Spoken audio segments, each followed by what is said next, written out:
দাজ্জাল আসবে 40 দিন। কয়দিন? 40 দিন। তার একটা দিন হবে একটা বছরের সমান। সূর্যকে আটকিয়ে রাখবে সে। 40 দিন তার ডিউরেশন হবে, তার একটা দিন হবে একটা বছরের সমান। সাহাবায়ে কেরাম জিজ্ঞেস করলেন, ইয়া রাসূলুল্লাহ, ওই দিন কি আমরা দিনের নামাজ পড়লেই হবে? রাসূল বলছেন, না সাল্লাল্লাহু আলাইহি সাল্লাম, ওই দিন তোমরা দিন হিসাব করে করে প্রতিদিনের সালাত প্রতিদিন তোমাদেরকে আদায় করতে হবে। পৃথিবীতে দাজ্জালের ফিতনার চেয়ে বড় আর কোনো ফিতনা নাই। রাসূল সাল্লাল্লাহু আলাইহি সাল্লাম থেকেই তিনি দাজ্জালের ফিতনা থেকে পানা চাইতেন। আরেকটা ফিতনা আছে ওর চেয়ে বড়, সেটা হলো অন্তরের ফিতনা। কিসের ফিতনা? অন্তরের ফিতনা। মন মানুষকে যে কোনো সময় ভুলিয়ে দেয়, ঠিক না বেটি? মন মানুষকে বিপথে নিয়ে যায়। এজন্য মনের জন্য দোয়া করতে হবে। আল্লাহুম্মা, পড়েন আল্লাহুম্মা সাব্বিত কুলুবানা আলা তাআতিক। হে আল্লাহ, আমার অন্তরকে তোমার আনুগত্যে প্রতিষ্ঠিত করে দাও। অন্তরের জন্য দোয়া করবেন। আবার সূরা আলে ইমরানের 8 নম্বর আয়াতে আল্লাহ একটা দোয়া শিখিয়েছেন। এই দোয়াটা যারা পড়বে তারা মৃত্যুর সময় আল্লাহ তাদেরকে ঈমান নিয়ে যাওয়ার সুযোগ করে দিবেন। আল্লাহ শিখিয়েছেন, পড়েন রাব্বানা, পড়েন রাব্বানা লা তুযিগ কুলুবানা বা'দা ইয হাদাইতানা ওয়া হাব লানা মিন লাদুনকা রাহমা ইন্নাকা আনতাল ওয়াহ্হাব। আল্লাহ রাব্বুল আলামিন শিখিয়ে দিচ্ছেন, তোমরা আমার কাছে দোয়া করো, রাব্বানা, হে আমাদের রব, লা তুযিগ কুলুবানা, আমাদের অন্তরটা বাঁকা করে দিয়েন না, বা'দা ইয হাদাইতানা, আমাদেরকে হেদায়েত দেওয়ার পর, ওয়া হাব লানা মিন লাদুনকা রাহমা, আপনার পক্ষ থেকে আমাদেরকে রহমত দান করেন, কারণ আপনার চেয়ে বড় দানকারী আর কেউ। ইন্নাকা আনতাল ওয়াহ্হাব, যিনি বারবার দান করেন, এত দান তার কোনো সীমা নাই। আপনাদের এই চরল বিলেই দেখেন না, যখন পানি আসে তখন কি হয়? কথা কন না। আর যখন পানি চলে যায় তখন কি হয়? আলহামদুলিল্লাহ বলবেন না? কে দিয়েছেন এটা? আল্লাহ। আহারে, চলন বিলে যখন পানি আসে কি অনিন্দ সুন্দর সিনারি। কিসের কক্সবাজার? কক্সবাজার ফেল হয়ে যাবে। এখানে মিনি কক্সবাজার নামও দিয়েছে এদিকে। হ্যাঁ, কি নাম জায়গা? পাটুল হাঁপানি। নামটা কি হয়ে গেছে, পাটুল হাঁপানি। মানুষ চিনলেই হলো। এই নিয়ামত কে দিয়েছেন? এই জন্য শুকরিয়া আদায় করবেন। কার? আল্লাহ শুকরিয়া আদায় করবেন। শুকরিয়া আদায় করলে নিয়ামত আরো বেড়ে যায়। আপনারা শুকরিয়া আদায় করেন দেখেই প্রতিটি উপজেলাতে একটা করে মডেল মসজিদ আমরা উপহার পেয়েছি। আলহামদুলিল্লাহ বলেন। আমি বলেছি আপনাদের প্রিয় প্রধানমন্ত্রী সবচেয়ে লম্বা সময়ের, আমি বলেছি শেখ মুজিবুর রহমান সাহেব ইসলামী ফাউন্ডেশন দিয়েছেন, আপনি মসজিদ করেছেন, এখন নামাজ ফরজ করে দেন, ঠিক কিনা? তাহলে দেখবেন আর কোনোদিন দুর্ভিক্ষ আমাদেরকে স্পর্শ করবে না, ঠিক না ঠিক? কারণ নামাজের ভিতরে একটা সূরা আছে যেখানে দুর্ভিক্ষের সমাধান আছে। ফালিয়াবুদু রাব্ব হাযাল বাইত আল্লাযী আত'আমাহুম মিন জু' ওয়া আমানাহুম মিন খাউফ। এই ঘরের রবের ইবাদত করো, তাহলে ক্ষুধা লাগলে খাবার দিব। কে বলছেন? কে বলছেন? আর ভয়ের সময় নিরাপত্তা দান করে দিবেন কে? দেখেন না আমাদেরকে কতজনে ভয় দেখায়, কিন্তু আমাদের উপর রহমত আছে কার? আরো জোরে বলেন। তুফান উঠে বঙ্গোপসাগরে ঠেলা দেয় ভারতে। আমি একবার যাচ্ছিলাম, ওই যে ভারতের দিল্লি এয়ারপোর্টে বসে আছি আমি, এক ঠাকুর এসে আমাকে বলছেন নমস্তে। ঠিক আছে, তশরিফ লিজিয়ে। আপনি কোন সম্মানী মানুষকে সম্মান করবেন। আল্লাহ বলছেন লা তাসুবুল্লাযীনা ইয়াদউনা মিন দুনিল্লাহ, যারা আল্লাহ ছাড়া অন্য দেবতাদেরকে ডাকে ওদেরকে গালি দিও না, তাহলে ওরাও ভুলে তোমাদের আল্লাহকে গালি দিবে, ঠিক কিনা? ইসলাম যে কত ব্যালেন্স, ওদেরকে সম্মান করেন। আমি বললাম গুরুজি ঠিক হ্যাঁ, কেসে হ্যাঁ আপ? আলহামদুলিল্লাহ ঠিক ঠাক। উনি তো আলহামদুলিল্লাহ বলেন, আল্লাহ কা শুকর হ্যায়, खुदा का शुक्र है मैं अच्छा हूं। तो मेरा पास एक सवाल है। क्या सवाल बताइए? আমার কাছে একটা প্রশ্ন আছে। তিনিও মনে করেছেন আমি তো আমাদের এই লাইনেরই মানুষ। তো বলছে যে आगाज होता है तूफान बे ऑफ बंगाल में और ये तो खींचता है हमको, क्या माजरा है? কয় বাংলাদেশে তুফান উঠে কিন্তু ধাক্কা দেয় আমাদেরকে, আপনাদের তো কিছু হয় না। हाँ जनाब आली बहुत उम्दा सवाल किया है आपने, আপনি খুব ভালো প্রশ্ন করেছেন। যখন আমাদের দেশে কোনো তুফান উঠে আমরা কোনো দল থাকি না, সব একসাথে হয়ে আল্লাহকে ডাকতে থাকি। ঠিক না ঠিক? সাগরের পাড়ে যখন তুফান উঠে হিন্দু ভাইরাও আমাদের সাথে আছে, ঠিক না ঠিক? বৌদ্ধ সবাই মিলে পড়ে লা ইলাহা লা ইলাহা ইল্লাল্লাহু মুহাম্মাদুর রাসূলুল্লাহ সাল্লাল্লাহু। আমরা তুফানের আরেকটা দোয়া পড়ি, লা ইলাহা ইল্লা আনতা সুবহানাকা ইন্নী কুনতু মিনাজ জালিমিন। সাথে সাথে আমাদেরকে উদ্ধার করে দেন কে? আপনারা জিজ্ঞেস করেন আমার প্রিয় হিন্দু ভাইদেরকে, বলবেন যে হিন্দু ভাইরা আপনারা তো এমনি পূজা করেন, পূজার কথা কিন্তু ওদের কিতাবে আসে নাই, পূজাটা নিজেরাই বানিয়ে নিয়েছেন তিনারা। তবে আপনারা ওনাদেরকে তিরস্কার করবেন না, ওনাদেরকে আদর করে বোঝাবেন, পেটে ক্ষুধা থাকলে খাওয়া দিবেন, ওনার গায়ে কাপড় না থাকলে কাপড় দিবেন, ওনারকে পানি খাওয়াবেন, ওনার খবর নিবেন। তা না হলে কিয়ামতের ময়দানে আপনি আসামির কাঠ গড়ায় দাঁড়াবেন। রাসূল বলেছেন, মান আশবা নাফসাহু ওয়া জারহু জায়ে লাইসা মুমিন। যে পেট ভরে খায় ওর প্রতিবেশী না খেয়ে থাকে, সে মুমিনই না। প্রতিবেশী যেই হোক, হোক হিন্দু হোক বেনামাজি, প্রতিবেশী, ঠিক না ঠিক? আল্লাহকে যে পাইতে চায় হযরতকে ভালোবেসে, আল্লাহকে যে পাইতে চায় আরশ কুরসি লৌহ কালাম না চাহিতে পেয়েছে সে। নবী মোর পরশমণি।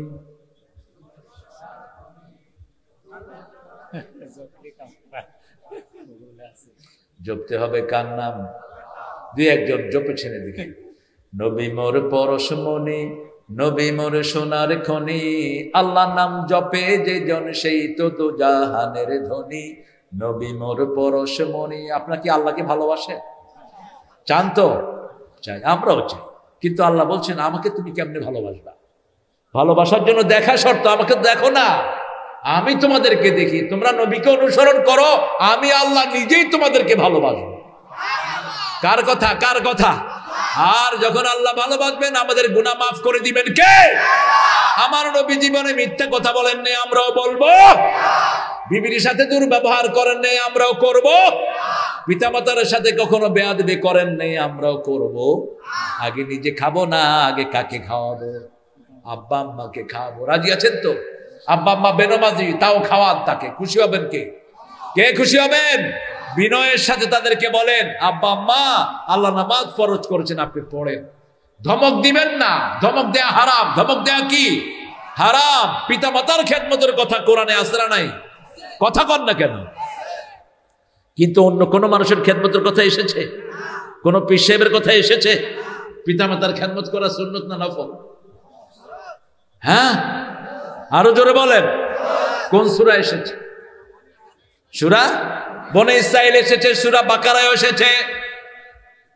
আল্লাহ রাব্বুল আলামিন বলছেন, লা তা'বুদুনা ইল্লাল্লাহ ওয়া বিল ওয়ালিদাইনি ইহসানা। আল্লাহ ছাড়া কারো ইবাদত করবা না, পিতামাতার প্রতি ইহসান করবা। আর সূরা বনে ইসরাইলে ব্যাপকভাবে বলেছেন, পিতামাতা যদি বৃদ্ধ হয়ে যায় বৃদ্ধাশ্রমে নিবা না। লা তাকুল্লাহুমা উফ ওয়া লা তানহারহুমা ওয়া কুল্লাহুমা কাওলান কারীমা ওয়াখফিদ লাহুমা জানাহায যুল্লি মিনার রাহমা ওয়া কুর রাব্বিরহামহুমা। শয়তান চায় না কোরআন হোক, শয়তান চায় না মানুষ কোরআন পড়ুক।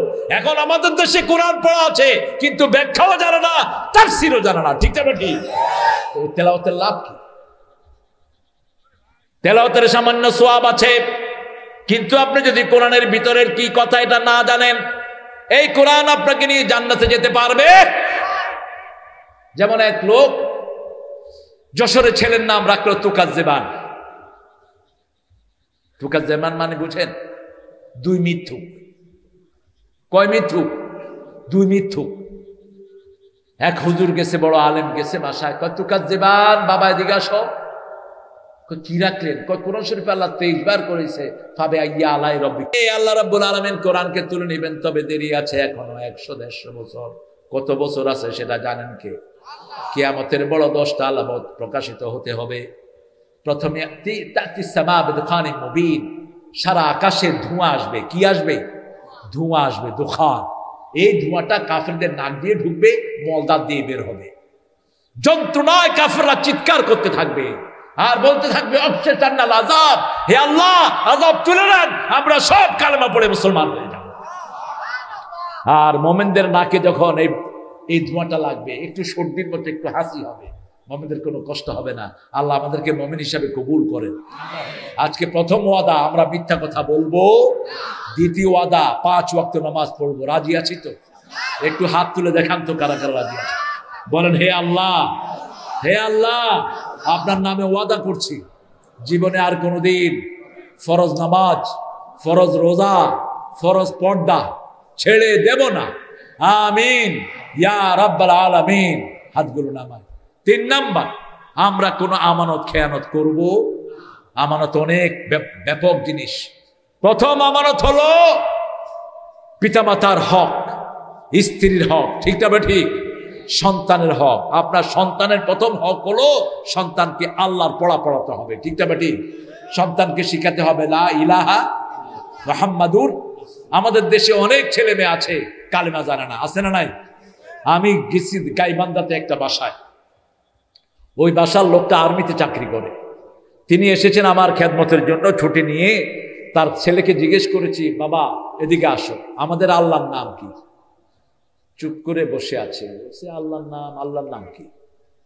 বললাম ঠিক আছে, আমাদের হোসেন মোহাম্মদ এরশাদ।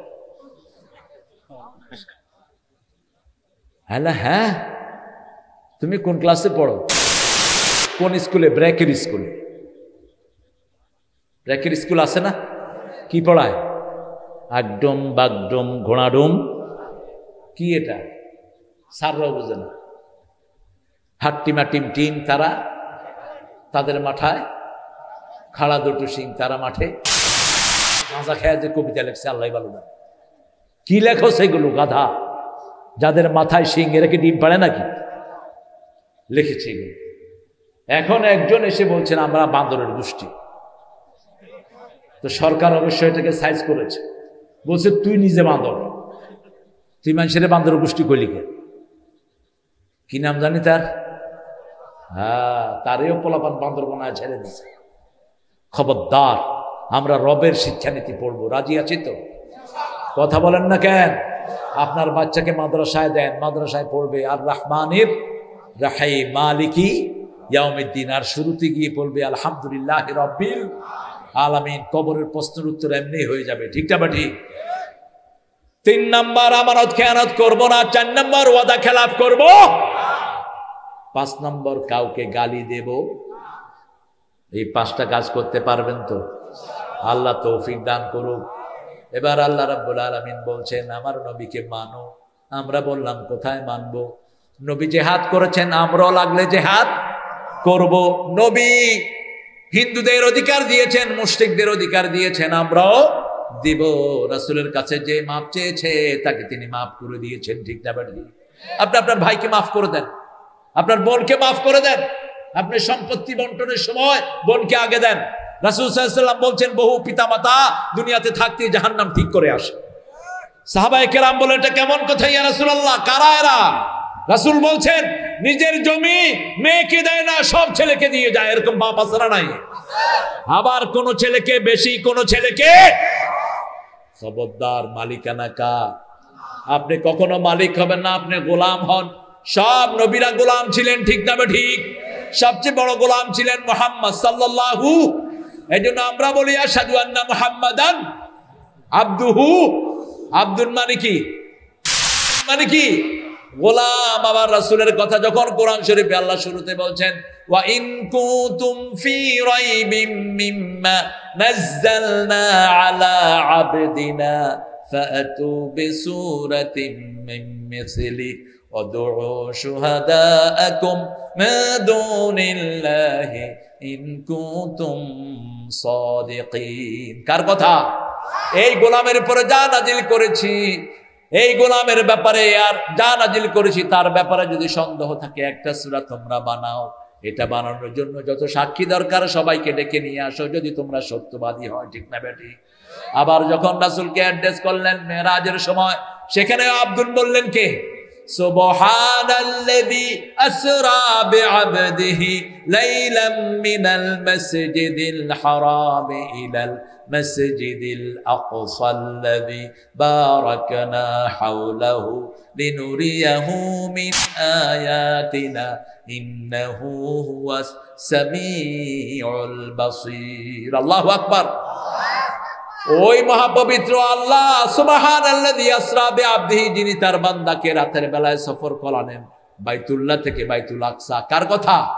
আল্লাহর কথা। আবার আমরা যখন আত-তাহিয়াত পড়ি আমরা বলি আশহাদু আন্না মুহাম্মাদান আবদুহু। সুলাইমান আলাইহিস সালাম নবীদের মধ্যে সবচেয়ে ধনী নবী।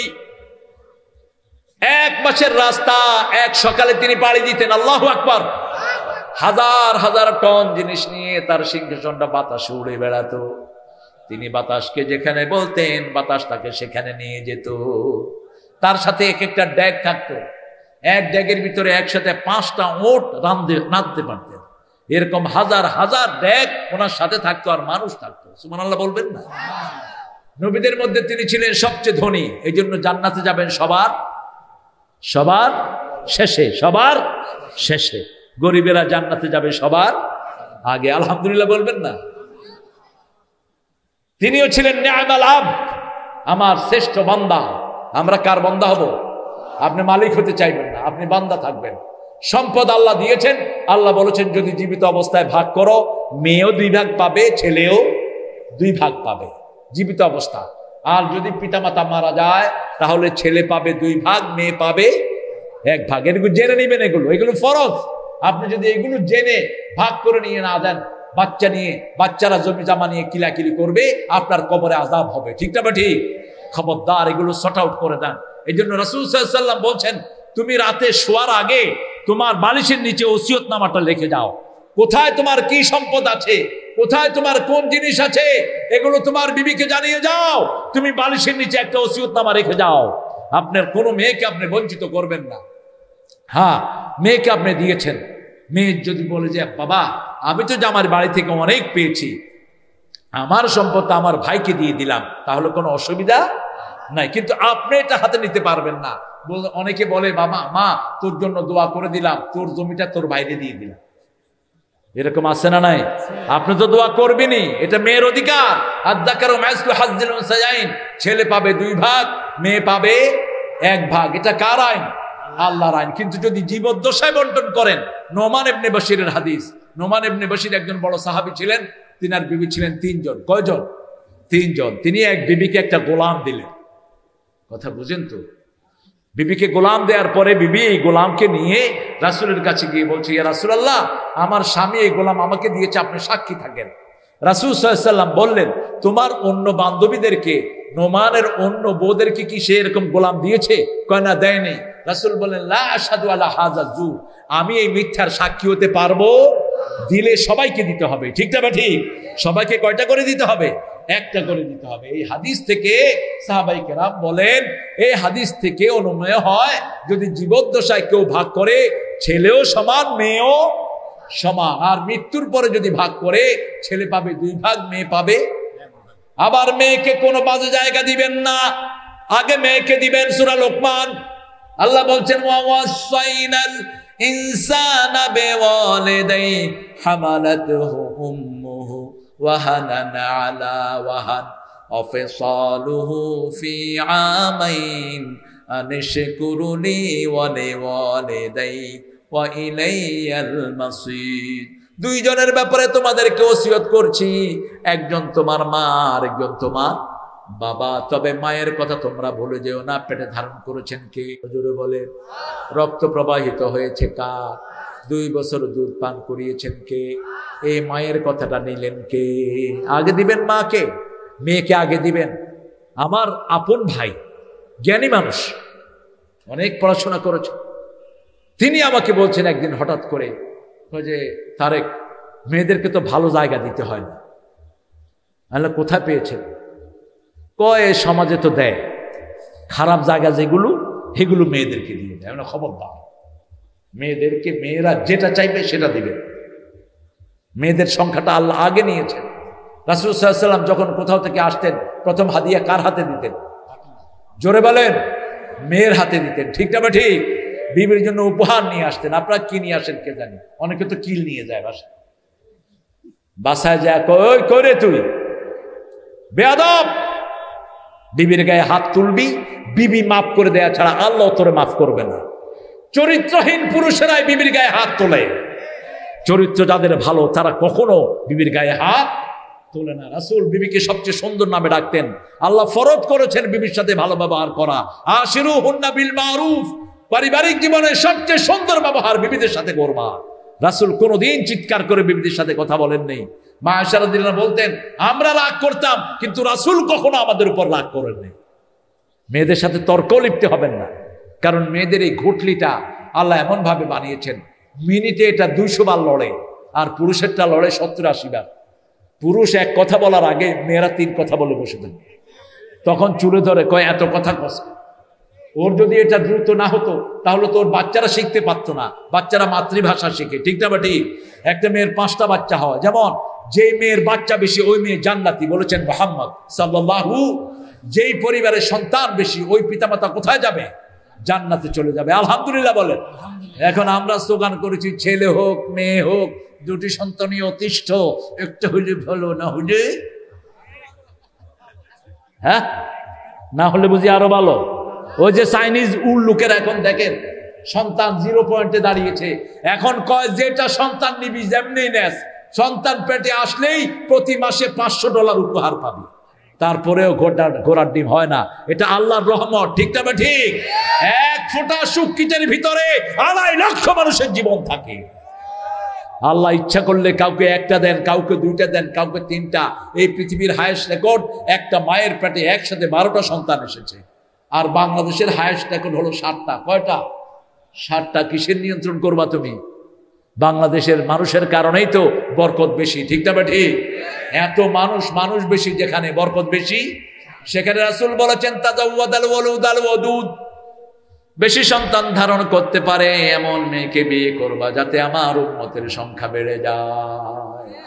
কারণ একজন যা জিকির করবে 1 লক্ষ তার চেয়ে বেশি জিকির করবে, ঠিক না? ঠিক, আমাদের দেশে যখন করোনার উপদ্রব হলো, হেফজোখানাগুলো সরকার খুলে দিল, হাফেজরা তেলাওয়াত শুরু করলো, ঠিক না? ঠিক, আমরা গেলাম মসজিদে প্রথম 3 হাত, পরে 2 হাত, পরে 1 হাত, পরে একটার গায়ে আরেকটা। আমি প্রথম যেদিন করোনার মসজিদ খোলার পরে মসজিদে গেলাম, এক মুরব্বী কয় 3 হাত, কিন্তু কয় হাত? গেলাম চাচা আপনি গনেন, 3 হাত। পরের দিন এসে দেখি যে উনি 1.5 হাতে দাঁড়াইছে। কয় কি খবর? কয় করোনা হইলে আমারই আপনার কি, আমি আপনার কাছে দাঁড়াবো। এরপরের দিন দেখি যে আর কোনো গ্যাপই নেই। কয় যে মসজিদে কোনো করোনা হয় না, মসজিদ থেকে করোনা ভাইগা যায়, ঠিক না? ঠিক, কারণ করোনার ওষুধ ছিল অজু করা। কি করা? অজু করা। এটা ওয়ার্ল্ড হেলথ সেন্টার শিখেছে অজু করা। আমরা মসজিদে গেলেই তো অজু করি, ঠিক না? ঠিক, আমাদের চেয়ে পবিত্র পৃথিবীতে আর কেউ। ভারতের এক ঠাকুর বলল তুমি গরু কা বাউল পিও, গরুর মুদ খাও, করোনা চলে যাবে। ওই শালা আগে মরছে। গরু পেশাব করতেছে, এমনি করে খাইতেছে, দেখছেন না আপনারা? ইন্টারনেটে ছবি এসেছে। আর একজন পাশে লিখেছে আমরা খাই দুধ, ওরা খায় মুদ।